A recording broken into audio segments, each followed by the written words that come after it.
Welcome to Faith and Freedom. For the next few minutes, we hope to inform, inspire, and encourage you as we discuss legal victories and challenges to your fundamental freedom and religious liberties. Faith and Freedom comes to you from Liberty Counsel, a civil liberties education and legal defense organization. Join us now as Matt Staver, founder and chairman of Liberty Counsel, explains the latest legal issues all across this country. In the courtrooms of America, Liberty Counsel is winning the battle for your constitutional freedom. You've heard about the so-called Arab Spring, but is it a positive trend? We're going to be talking about it today on Faith and Freedom. I'm Matt Staver, founder and chairman of Liberty Counsel. Joining me is Professor Efrain Inbar. He's the director of the Begin Sadat Strategic Center for Studies in Israel, and he is an expert on these issues. And you have written in some of the publications from BISA have addressed this issue of the Arab Spring. You know, in the United States and other Western countries, they look at democracy, freedom to vote as a good thing. But within the Islamic Arab world, how does it actually play out in reality? Well, I think voting and elections are good, but if we have only elections and only once elections, I'm not sure this is a democracy. And actually what we've seen in the Middle East, that as a result of free elections, or almost free elections, we see a new elite being catapulted into a very prominent role in several countries. The most important is, of course, Egypt, where the Islamists have taken over. And unfortunately, the Islamists are not going to change drastically Egypt into a modern country, into a democratic country. They are not an agent for change. Mm-hmm. Basically, the Islamists are anti-Western, anti-modern, and they will make sure that Egypt will continue to be doomed to poverty and ignorance.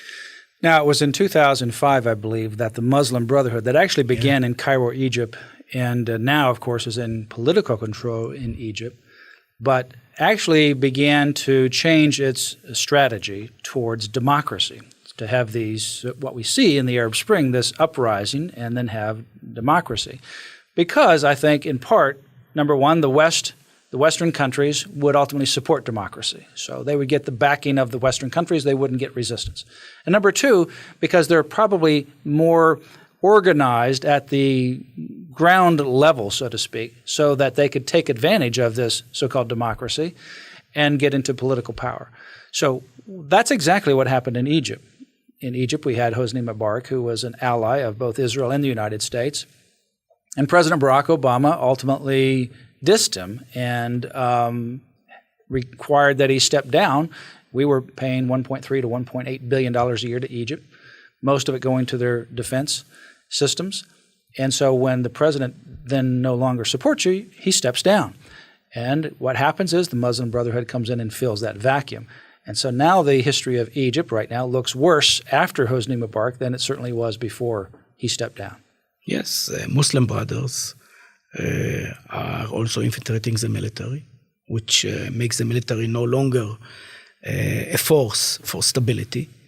And we see changes in the education system, which is changes in the press. Actually, we can see something very similar in Turkey, where journalists are sent into jail, where is an infringement upon civil rights.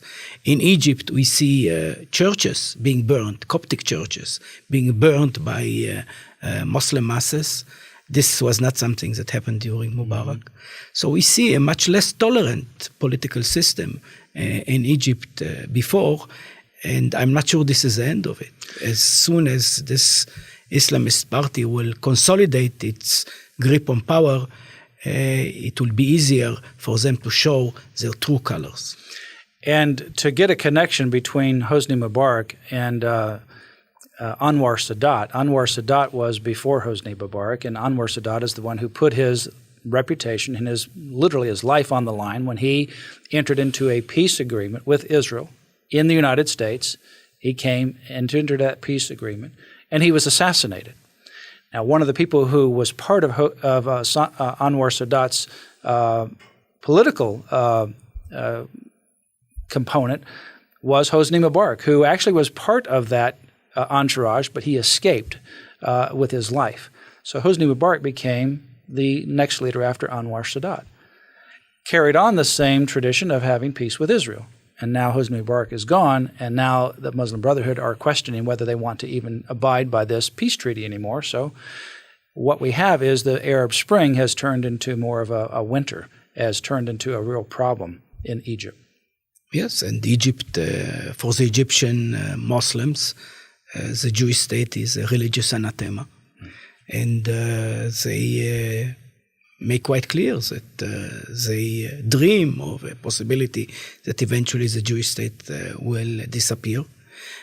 So far, they have shown some moderation because they need to feed 70 million people and they need the American money.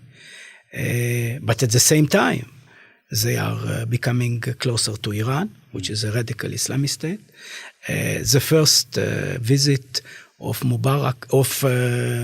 President Morsi was to China, not to America, which again shows to some extent what are their political preferences. The second visit was to Tehran. Both countries, China and Tehran, are not very friendly toward America. So we see the development of a state that was a clear ally of the United States joining forces or flirting with countries that are anti-American. And then you move over to Libya, and Muammar Gaddafi became more of an ally to Israel as well as the United States. And then the so-called Arab Spring came up there, and he was thrown out. And now what you have is the Libyan ambassador is killed. And we have the same thing happening in Libya that we have happening in Egypt. You have some of those same things happening in Tunisia. So we had three allies, Egypt, Libya, Tunisia. All are now going down the wrong path with this Arab uprising, which is Islamicism, taking control of these countries. I would like to point out that the East Mediterranean has become an Islamic lake. Tunisia is Islamist. Further east, we see Libya with great political power of new Islamic groups. Egypt, as mentioned, is Islamic. Sinai is a Somalia ruled by various Islamic groups. Gaza is ruled by Hamas, an Islamic group. Further north of Israel, we see Lebanon, which is ruled by Hezbollah. If we'll see a change in Syria, on the Mediterranean, it will not be a change for the better, because we know that Turkey, as well as Saudi Arabia, are helping the opposition, which includes a strong component of Islamists. Turkey is ruled for several years already by an Islamist regime that has distanced itself from the West and becomes less of an American ally. What we see is that the East Mediterranean is no longer a place where the American Sixth Fleet can operate freely. And under President Obama's 4 years, he actually weakened America's presence because we've toppled now an ally in Egypt, Tunisia, in Libya. When the uprising occurred in Iran, the President Obama said nothing. In Syria has basically been silent. And so what we ultimately see happening is America's influence and presence and its allies are weakening, the allies are going, and that destabilizes the entire Middle East, certainly puts Israel at risk, and it puts the rest of the world at risk. I think the general perception of America among Middle Easterns, be it friends or for America, is that America is in retreat. America is ruled by people that don't get it, don't understand the realities of the Middle East. And this may actually invite aggression against the remaining allies of the United States in the region. Appeasement, certainly with Islamists, doesn't work. Strength is the only thing that will work. Well, our guest is Professor Efrain Inbar. He is the director of the Begin Sadat Center for Strategic Studies in Israel. And you can go to our website at Liberty Counsel's website. There's a number of websites, but the two I want to direct you to is lc.org or libertycounsel.com. That website connects all of the various Liberty Counsel outreaches and programs together, libertycounsel.com, or go to lc.org. We are taking a return trip to Israel in May of 2013. I encourage you, if you've never gone or if you have gone, to join us on this trip. It's part of the Liberty Ambassador Council program.